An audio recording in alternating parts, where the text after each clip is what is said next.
Is Jeremy still here? He's had to go. That's typical, isn't it? He always seems to arrange it so that I'm here when he speaks and he buggers off by the time I speak. In a sense, I'm a type of mirror image from Jeremy, although he's got the ugly face. In that I get paid by the Bartlett Faculty of the Built Environment in UCL, and I'm an honorary professor in civil engineering, geomatic and environment. So we're both spanning the same brace of faculties. That's within the engineering faculty. I'm due to become president of the Institution of Civils 1 month after Jeremy becomes president of the IET. I'm also, for my sins, vice chairman of the Construction Industry Council. And I am, in the process, be very proud to join the governing body of BRE Global, which is nothing like the capacity, of course, that Jeremy is in here, but it gives us yet another set of points of contact.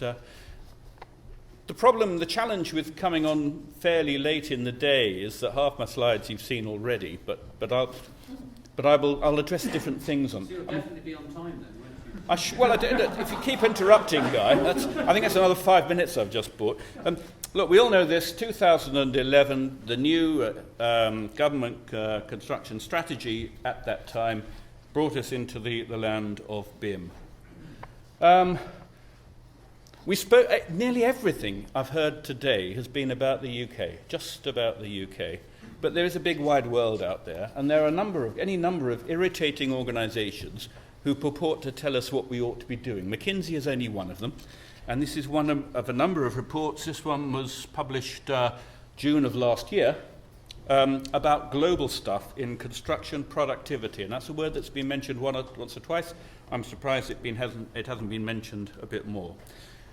So the McKinsey forecast for real estate and infrastructure, the buildings and infrastructure, over the next few years is, you might not see from the back, but the 1990 on the left, 2012 in the middle, 2030 on the right. They reckoned there was a doubling of growth in those sectors, demand growth, between 1990 and 2012, but between now and 2030 or 2012, that's an 18-year period, more than another doubling, 109%. So moving from 3 units in 1990 up to 13 units of demand. Vast, rapid growth in what by many is seen a very conservative industry. And for what it's worth, the dark blue is real estate, the light blue at the bottom is energy, the middle band, in the middle, surprisingly enough, is transportation. But they then flag up, and here's one of the myths we're trying to bust, partly with BIM, about the large projects that fail to keep to time and budget around the world. So the median point, where the dotted lines cross there, shows the average cost increase to be 80% of original budget, whether they forgot the VAT or security like the Olympics did or what, I don't know, and a time slippage of 20 months. And up in the right-hand corner, you're into the time slippage of about 7 years and about 600% increase in cost. Bad picture. And, I'm going to show this slide 3 times in different guises in this presentation. The second and third times only very briefly, Guy. Here we have, it's a type of slide most of people in this room I think may have seen before. From 1994, this one up to 2012, the emerging productivity gap between everything else and construction. So the yellowish line is manufacturing in this case, the red line is construction, and over that period, a 1.7 productivity difference opening up. That's from countries Belgium, France, Germany, Italy, Spain, United Kingdom, United States. So not just the UK, but if you turn to Office of National Statistics, they show the same sort of figure. That's total economy, red, growth in the economy, and construction productivity, blue, showing we're just a little bit above, at least we're above what we were in 1997. Now that's one of the main reasons that this Construction 2025 report was published as a partnership document between government and industry, and indeed was signed off by 24 or so people leading some of the biggest companies in infrastructure and construction in the UK. We've seen an allusion to this before, that there's a vision statement that working together, blah, blah, blah, will do good things, and a number of areas, people, smart, sustainable growth, leadership. But just like the Egan report of 1998, people will remember the numbers. Now, I'm going to start with the bottom one, lower emissions of 50%, lifetime emission by 2025. That's purely aligned with the 80% legislated requirement for greenhouse gas emissions reduction between 1990 baseline and 2050. 50% is the 2025 milestone. Improvement in exports of 50%. 50 is a round number. There's not much other evidence behind that really, but the top two, 33% lower costs. And just to drive home the message, this isn't procurement cost, this is lifetime cost. Brackets, where are the benchmarks? Don't really know, but 33% reduction in there. Time compression of 50%. Now my contention is you don't get anywhere like those numbers if you go with iterative, normal type of evolution of technology or process. This, my friends, is the area of disruptive innovation.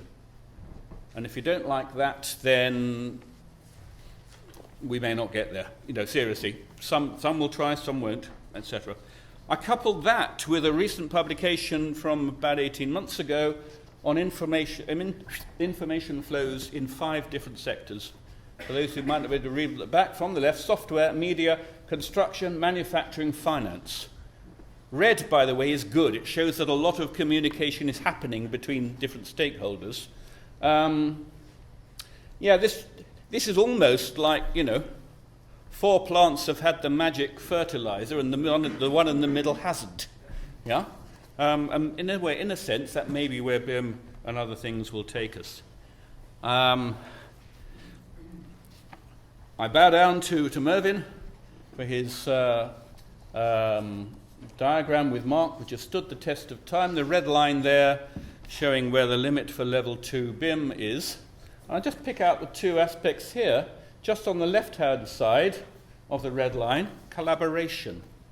That's people working with each other. I'll come back to that. I haven't seen a lot of that in BIM. It recognises the need for collaboration, but I think there's been hardly anything done over the last few years in trying to engender person-to-person behaviour change type collaboration.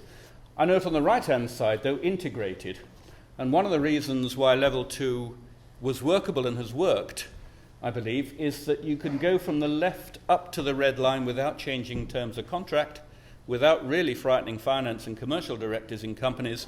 When you're talking at full-on integration, you're into the medieval maps with here be dragons, etc. Big rethinks required. So we get on to Digital Built Britain. Here's a website. It's a website that was launched pretty much to host the Level 3 strategy document that Mark and I led.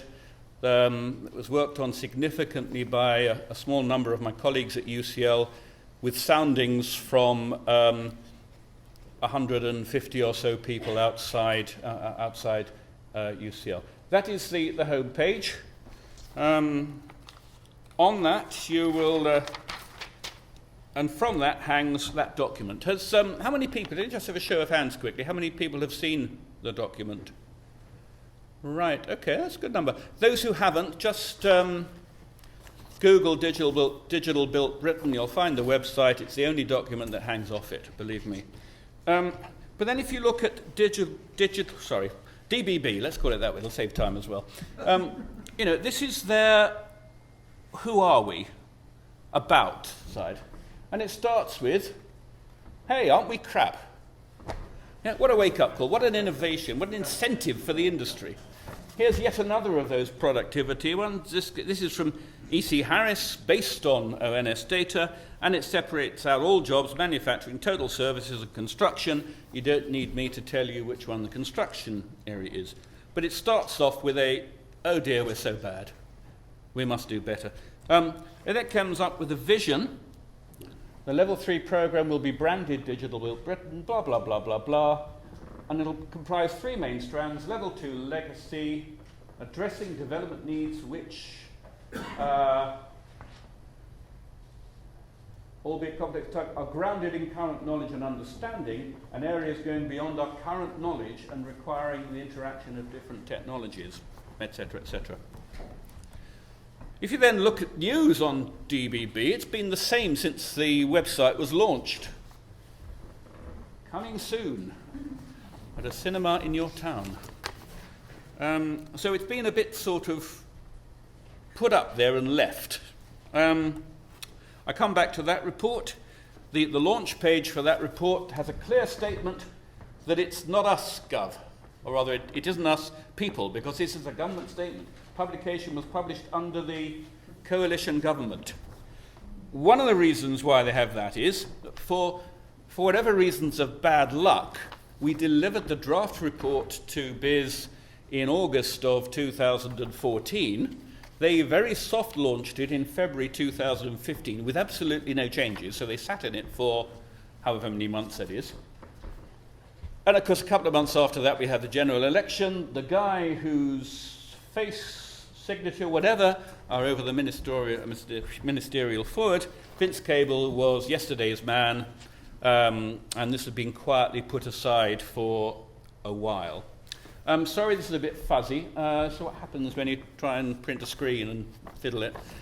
Just to note, though, that in that report, there are A, B, C, D, E, F, G, 7 areas where we thought action was needed. Delivery mechanisms, commercial, technical, cultural, research requirements, domestic and international growth, sustaining the UK leadership position. Right? Bear in mind, 7 areas. I'm going to flag up 2 now, which you won't be able to read. One is cultural, the behavioural stuff, and that spoke about level 3A, 3B, 3C, 3D, different tiers of behavioural change within essentially a level 3 BIM process. The other one I'll flag up is research requirements. All these separate bullet points. Following on from what Jeremy said this morning about how there'll be a really big push, and maybe the major push over the next couple of years on level 3 development by government, I can't help but note that that is the only place in this document that the word there is security, covering both physical and cyber security. It is one of many bullet points in research requirements, which is one of 6 areas flagged up by the level 3 report. So it might be very important, it might be very urgent, but it ain't going to take us far along the way. And as Jeremy showed up, but not in this form, if we get to level 3, we get into the area of performance management data, potentially, which is really a bit like your car engine will check itself 50 times a second or whatever, and supposedly keep it running sweetly. With enough embedded sensors, and it's not pie in the sky, with enough embedded sensors, we can have feedback loops to real-time performance of buildings and infrastructure. So we go through procurement, through maintenance and management, and performance, which does allow the way forward to having proper performance-based contracts, and a contractual system of transactional contracting for procurement, operations and maintenance, but then performance reporting. And like Jeremy, I'll show that one with this whole pink area, whatever, I'm never very good with colours, showing potentially a whole new industry developing in dependency analysis, feedback, essentially. I'm down to about the last 4 slides, you're pleased here. So this is the quote then from the budget statement, from the budget report, just a couple of weeks ago, not mentioned on the floor in the House, but on page 127 as one I made it big to make it look important, but it's really very tiny in there. I'll read it out. The government will develop the next digital standard for the construction sector, Building Information Modelling 3, to save owners of built assets, and here's a real technical term, well thought through, billions of pounds a year in unnecessary costs, and maintain the UK's global leadership in digital construction. Now, I put it to you that this term is not your normal treasury speak for money. Yeah? I mean, one of the problems we've got all along, certainly first with level 2, and exceedingly so with level 3, is it's very difficult to write an a priori business case. Yeah?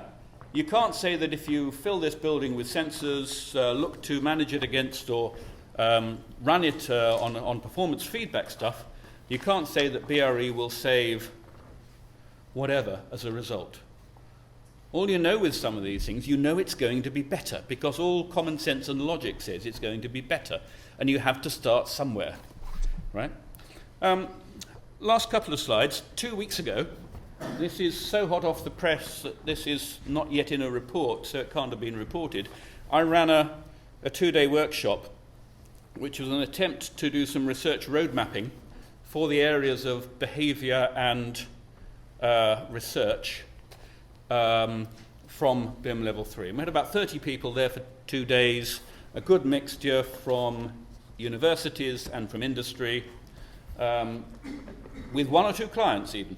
And, you know, so sorry that this isn't better expressed. I've just nabbed it from the note taker.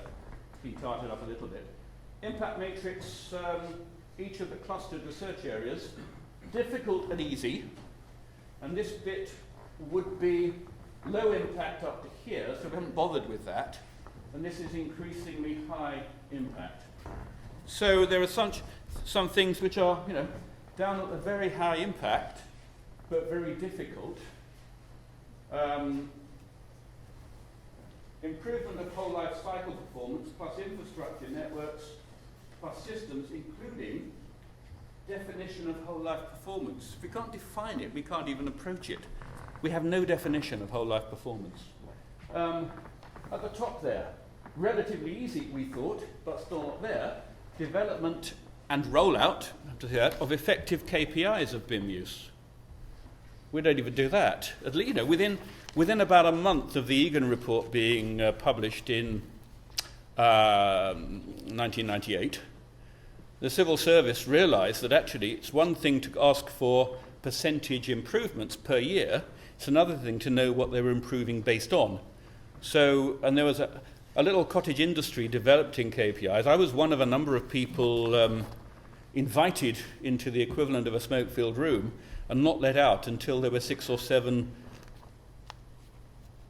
preliminary embryonic KPIs. The problem was that they stuck for the next 10 years, because once people started measuring against them, it was reckoned they couldn't be changed. So we don't have KPIs. Quality assurance of models. We increasingly have to use black box models for things such as reality capture. You know, a lot of the laser survey companies, the manufacturers, etc., have an incredible amount of black box stuff for data munging. No one really knows whether it works or not. I'm not libeling anyone here. I'm just saying it's an unknown that people in industry and in research have to allow for. How to keep virtual models updated over the next 10, 20, 30, 100 years.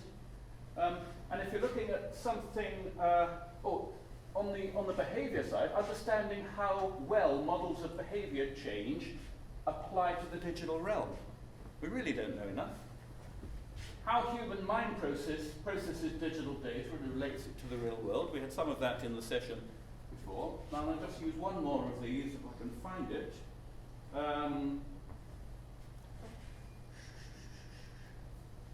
Which is I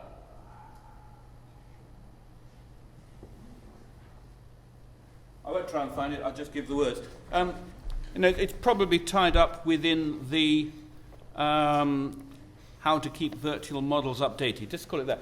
You know, in most projects, that's a case of, well, the build is relatively short, the procurement is relatively short. we're talking about how to keep the as-built model and the maintenance, refurbishment, whatever model change. High Speed 2 has got a build life of 35 years, right? Now, fortunately for you, I suppose, I'm not going to be here in 35 years, at least not strutting this sort of stuff. But, how do you handle even in that? How do you conceive information management schemes now, which have to be active still in 3 decades, before we even enter a period of use? I'm going to end with a plug. I'm sorry about that, but I've still got 5 minutes left because I haven't mentioned it, Guy. In August of this year, I will be launching a new institute based in the Bartlett, but cutting right across UCL, IDIVE, Institute for Digital Innovation in the Built Environment. This is going to act as a catch-all point, in one sense, for things that are happening in digital innovation. That'll include BIM, but not be limited to BIM, across UCL. It's an attempt to de-silo the work that we're doing. We're going to start it in the Bartlett, and because, and I work in the Bartlett because of what we reckon is the importance of things, is to start it on the lifetime phases, and particularly the operational phases. And we're currently, within that, with that in mind, we're currently developing a new master's program on strategic data-driven asset and facility management. What we're going to do is basically put asset management and facility management together. They fulfill exactly the same business needs and objectives.